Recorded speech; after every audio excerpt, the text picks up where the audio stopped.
नमस्कार, मी ऋषाली यादव सारंग। आता पाहूयात बातम्या विस्ताराने। राज्य सरकारचं शिष्टमंडळ आज लक्ष्मण हाकेंची भेट घेणार आहे। त्या शिष्टमंडळामध्ये अतुल सावे, उदय सावंत, महाजन पडळकर या नेत्यांचा समावेश आहे। काल विजय वडेट्टीवारांनी हाकेंची भेट घेतली। यावेळेला त्यांनी मुख्यमंत्री शिंदेंना फोन केला। चर्चेसाठी सरकारचं शिष्टमंडळ पाठवू असा शब्द शिंदेंनी यावेळेला वडेट्टीवारांना दिला। ओबीसी आरक्षणाला धक्का लागणार नाही याची लेखी हमी द्या अशी लक्ष्मण हाकेंची मागणी आहे। दरम्यान उपोषण सुरू असलेल्या जालन्यामधल्या वडीगोद्री परिसरात सुरक्षा वाढवण्यात आली आहे। महेंद्र मुधोळकर आमचे प्रतिनिधी अधिक माहिती देतील। थेट जाऊयात महेंद्र यांच्याकडे। महेंद्र,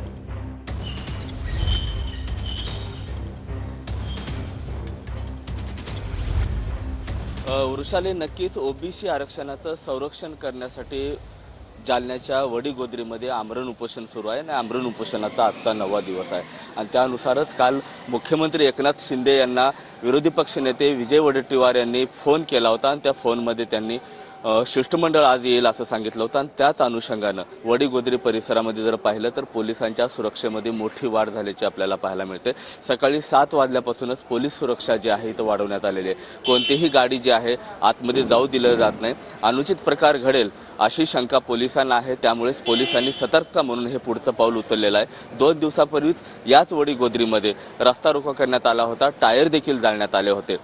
असा प्रकार आज होऊ शकतो अशी माहिती आल्यामुळे पोलीस जे आहेत ते सतर्क झालेले आहेत। हा जो परिसर आहे इथून केवळ 500 मीटर अंतरावरती आंदोलन आहे। त्याच आधी जे उड्डाणपूल आहे त्याच्या बाजूला पोलिसांचा जो बंदोबस्त आहे अशा पद्धतीने लावण्यात आलेला आहे। जवळपास 150 पोलीस कर्मचारी आणि अधिकारी यांचा जो बंदोबस्त आहे या ठिकाणी लावलेला आहे। एवढंच नाही तर सराटीमध्ये देखील बंदोबस्त लावण्यात आलेला आहे। एकंदरीत हे जे रस्ते जर पाहिलं तर साधारणतः 4 रस्ते जे आहेत ते ब्लॉक करण्यात आलेले आहे। कुठलाही व्यक्ती आतमध्ये जाणार नाही, कुठलंही वाहन आतमध्ये जाणार नाही याची जी काळजी आहे सध्या तरी पोलीस प्रशासनाने घेतली आहे।